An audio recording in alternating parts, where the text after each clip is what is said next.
Lesbian Detectives.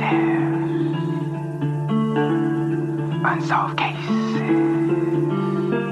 She's still missing. Yeah, they haven't found her yet. Well, let's talk about it. They say he vanished without a trace. Could it be a psychotic break or a tragic accident? Police don't know where the body went.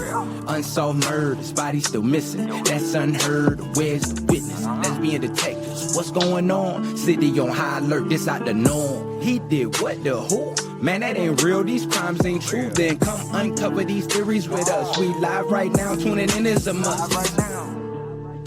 Lesbian Detectives. Lesbian Detectives. We about to start the show, so get your popcorn ready, let's go. Pay attention to the message. I present to you the Lesbian Detectives. This is Lesbian Detectives. I'm Sierra. And I'm Elizabeth. And we are here talking about missing and unsolved murders. We are discussing cases that you have forgotten about or never even heard of. So sit back, relax, and let's start this podcast.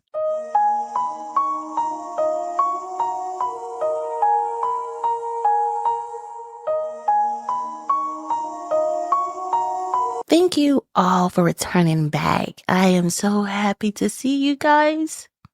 We hope everybody had a great Thanksgiving. I know certainly we are thankful for everybody that tunes in to every episode that we released. We're truly thankful from the bottom of our hearts. Thank you, guys. Thank you, thank you, thank you.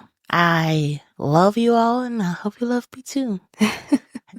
Because we are a new podcast. It's like we are learning, we are making mistakes, but thank you for watching us make the mistakes and telling us. I'm like, sometimes, it's kind of hard, but we listen, we take the notes, and we keep on pushing. We listen and we don't judge. We listen and we don't judge.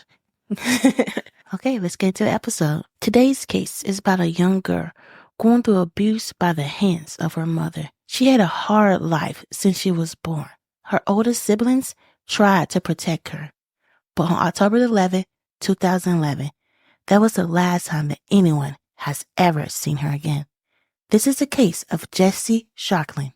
Jhessye Shockley was a 5-year-old girl living in Glendale, Arizona in 2011. She didn't have an easy life or a home life. She was abused on the daily and was overlooked by those that are supposed to protect her. Jhessye and her 3 older siblings, ages 6, 9, and 13, they stick together and supported one another. They were each other's safe place. They kept each other safe from their mother abuse. Now let's take it back a few years before Jhessye was born. Jerice Hunter was charged in California with 5 felonies, 4 counts of injury to a child, 1 count of torture. She alleged whipped her 3 and 7-year-old child with an extension cord and then a belt. She then punched her 14-year-old son during an argument, and then she beat him with a stick. At the time the abuse charge was brought against her, she was married to a man named George Edward Shockley. He was a convicted sex offender. He also participated in the beatings of the children. He failed to register as a sex offender. He would become the father of Jhessye in 2006. At the time of Jhessye's disappearance, he was actually in jail. At Jerice's trial, all the children had stated that she abused them for years. And the judge, he actually made a statement. Hunter should never have children. Jerice was sentenced to 8 years in prison, but she only served 4 years before being released in 2010. During the time that she was in prison, her children stayed with a family member. Once she was paroled, the children went back to live with her. Much of her family supported this decision, saying that she loved her children and became a better parent. No, once she was accused of abuse, she should have never gotten her kids. Never. What? Who loves their kids by beating them? That's not love. I just want everybody to remember the timeline. Just remember this. She got out of jail in 2010. I just want to remember this, okay? Yeah. On October 11, 2011, Jerica left the kids at home by themselves. She went to cash her check at a bank. When she returned home, she found the front door open. When she called out, she saw all her kids, but there was no sign of Jhessye. Jhessye was gone.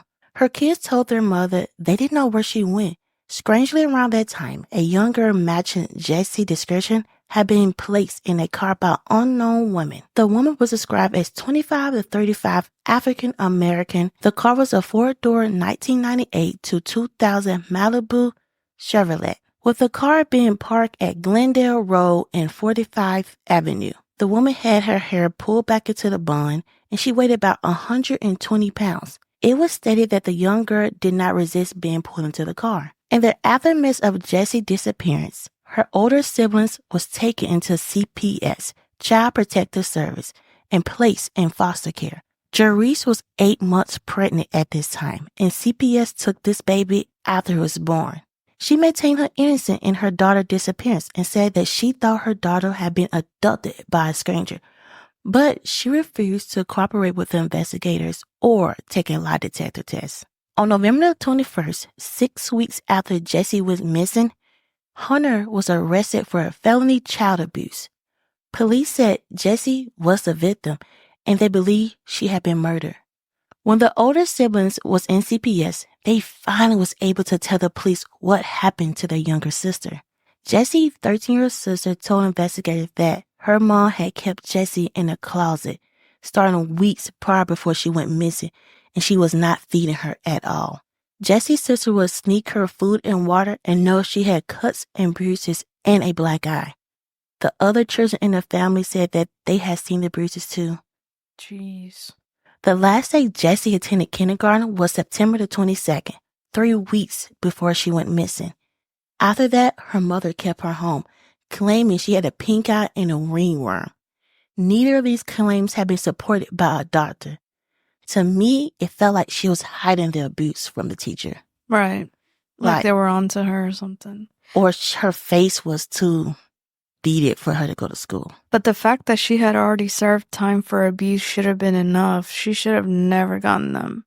Like her family, like, oh, let me tell you guys something. I don't know if I get called out for saying this, but you will see as the case go on, I'm mad at her family. I am so mad at her family. I'm mad at her family, and the system that failed her. Her sister claimed that she looked like a zombie. At sometimes, the sister reported that the closet began to smell like dead people. Wow.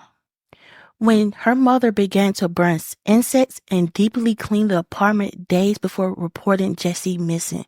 The last day that Jhessye showed up for kindergarten was September the 22nd. Around this time, her siblings smelled the odor in the apartment.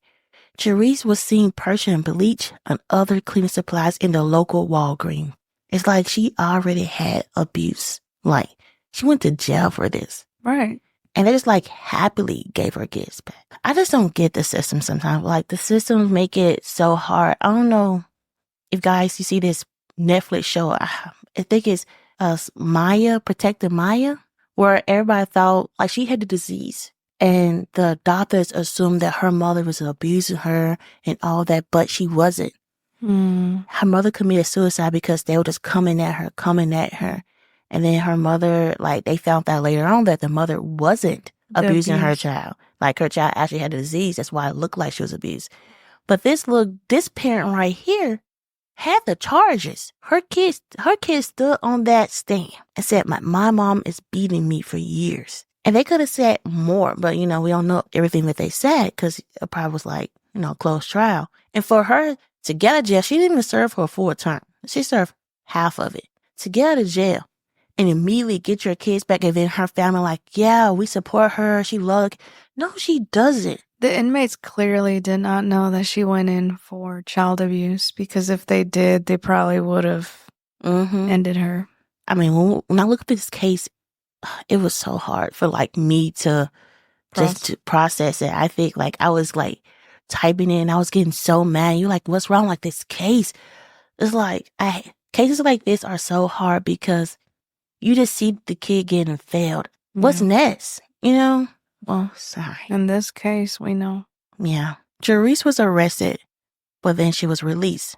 Authorities did not want to create a double jeopardy. They performed a search of the apartments and collected evidence. Authorities began to search the Butterfield landfill, saying that they had evidence that the body might be placed in a trash bag due to the tip from the silent witness. Despite searching lasting for months, Jhessye's body has never been found. In March of 2013, the Stinnett family filed a $10 million lawsuit against the state of Arizona and the Glendale Police Department and CPS for Jhessye wrongfully death. They sued the state, the police department, and the CPS. They alleged that CPS was neglectful when they returned Jhessye to her mother's custody. Didn't they want the kids to be returned to their mother?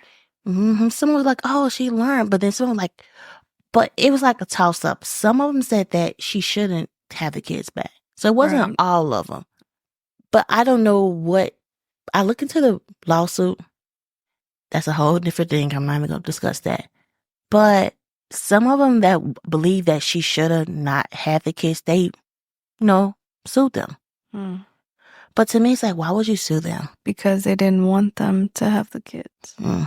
It went against everything that they wanted.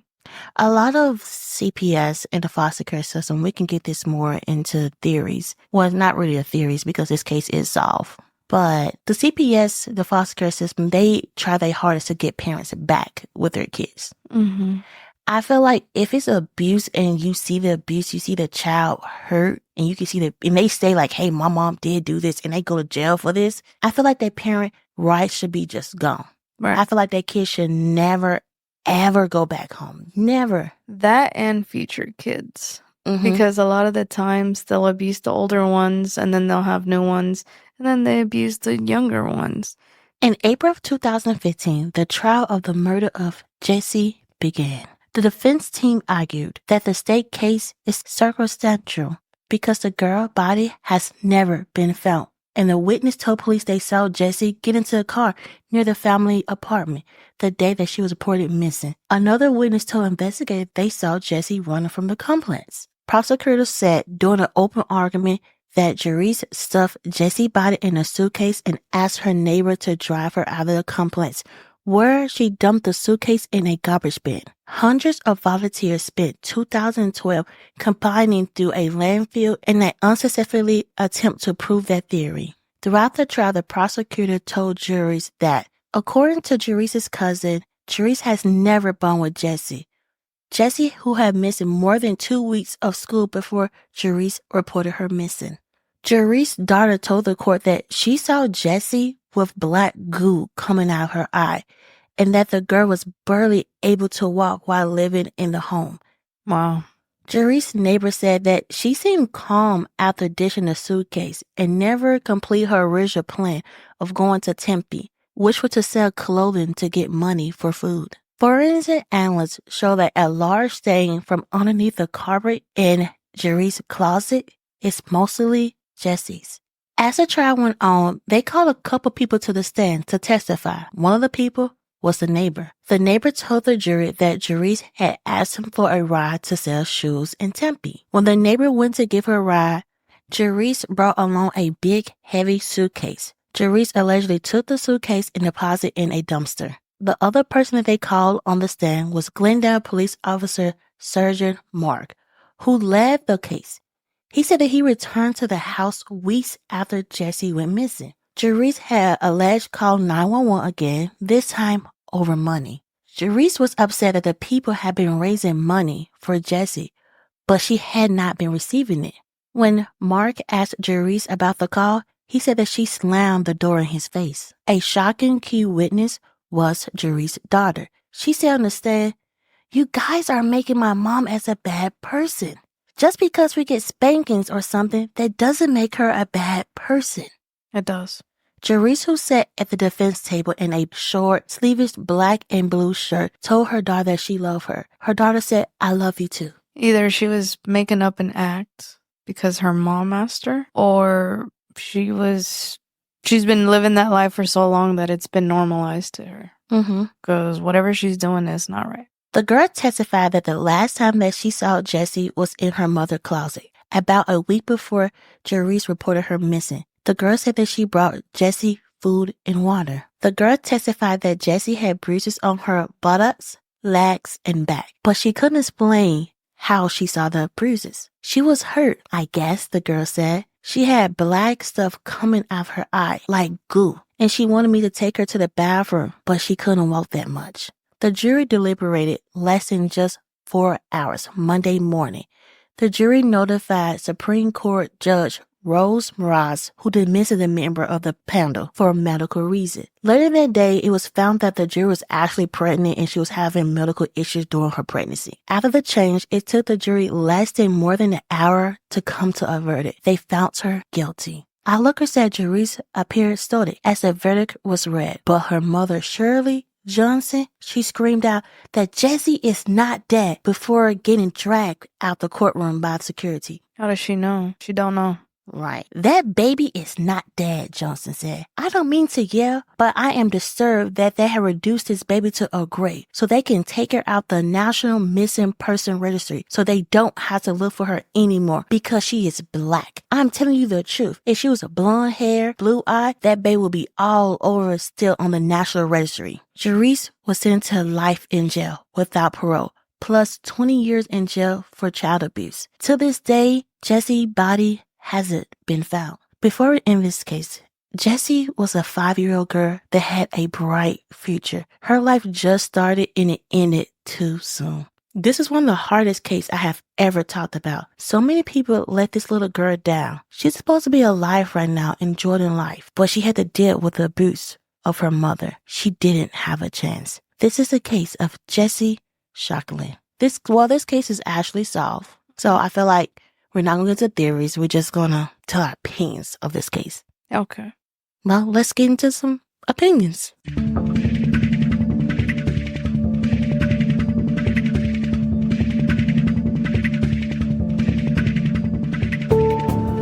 My opinions on this case, it's just heartbreaking. That's all I can say and discuss about this case. That little girl just went through so much because, like I said in the episode, these are the years. Her mom got in 2010. Jhessye went missing in 2011. So you tell me you couldn't be a decent mother for a year? For a year that your child was already, your kids wasn't in your custody that long.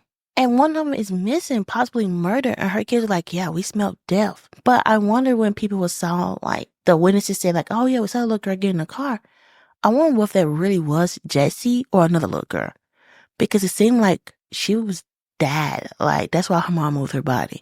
Because her siblings, like, yeah, we smelled death in the house. Like, it smelled like dead people. It was just nasty. Her mom was cleaning. For her to do that, it seemed like Jhessye was already deceased. Right. I just want to know why Jhessye. She had so many other kids. Why Jhessye? We would never know because it seemed like most parents that abuse their kids, they always go heavy on one kid, just one kid. It's this case, I think we watched it on ID channel on Max, and I don't remember the lady's name, but she killed both her kids. I think you remember them too. Yeah, I remember. She put them in the freezer. Yeah, she put them in the freezer. But I wonder if, because she had been charged with the 3 older ones, maybe CPS had a closer look on them? What?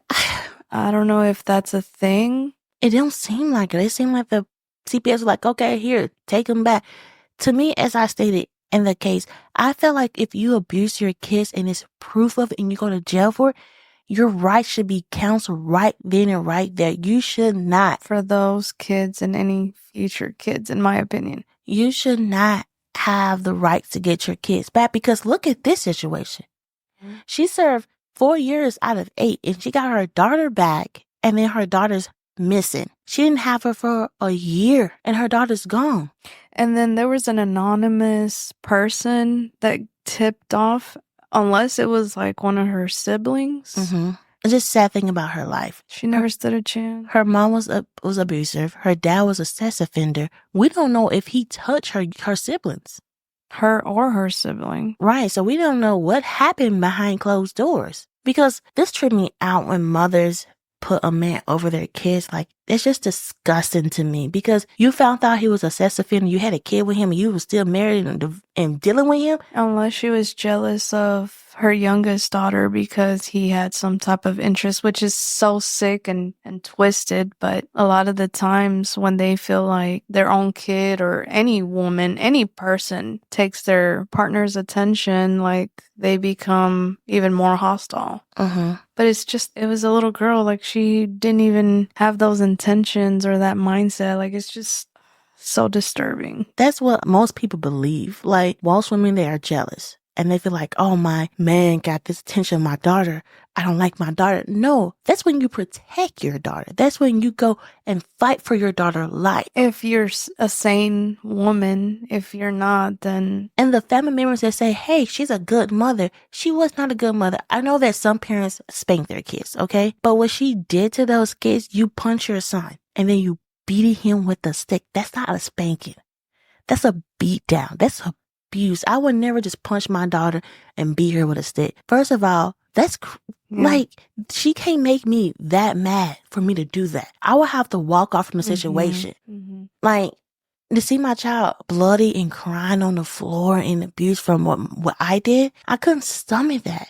I couldn't, as a mother, as a human being. Yep. Like, that's why this case is so hard. Like, it's a solved case. I mean, I hate that they haven't found her body yet. When did George go to jail? Well, they never said when he went to jail. He went to jail a couple of times. So it was like he was off and on in jail because he would get out, but he never like report himself as a sex offender, or he would do something, he'd be around kids and he'd go back to jail because somebody would say. And that's another thing. How are you a sex offender and they don't make you report? They supposed to. It's a known thing you're supposed to report. Exactly. So right then and there, like whatever jurisdiction they were under, like they failed them miserably.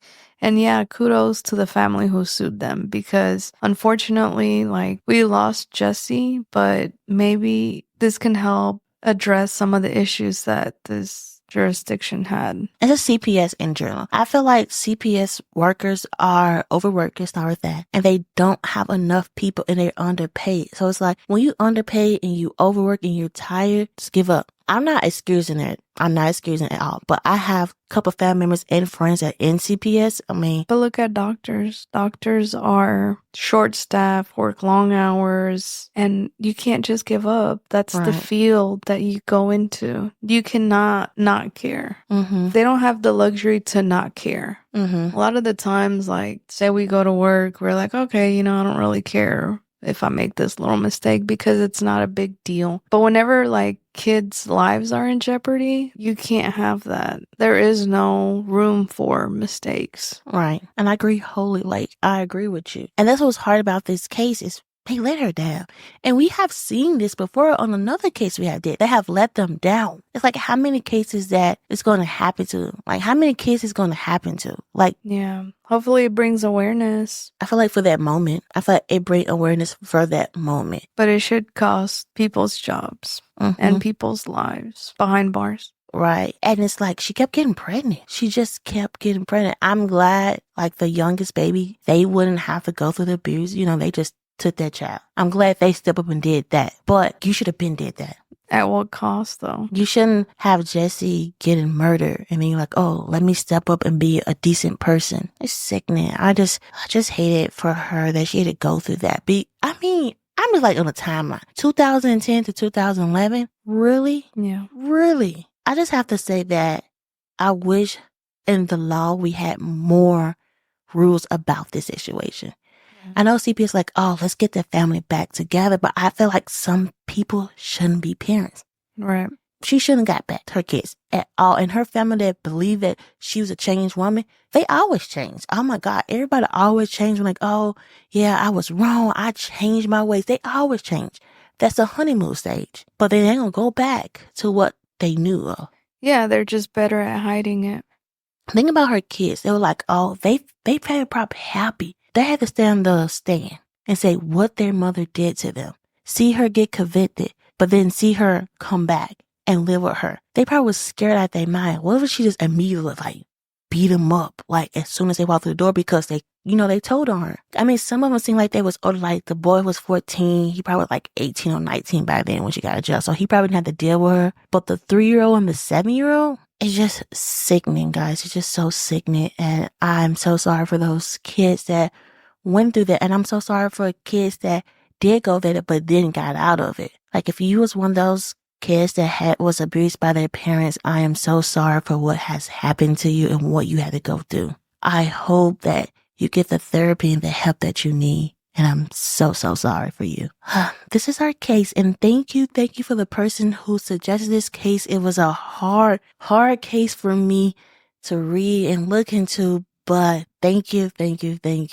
Remember, we are on all social medias. I do True Crime 1 Minute. You can check it out. I'll post it on TikTok. And I also post it on our YouTube channel you can check out. But mostly I post it on TikTok. I'm trying to get more and posting on YouTube, the little shorts.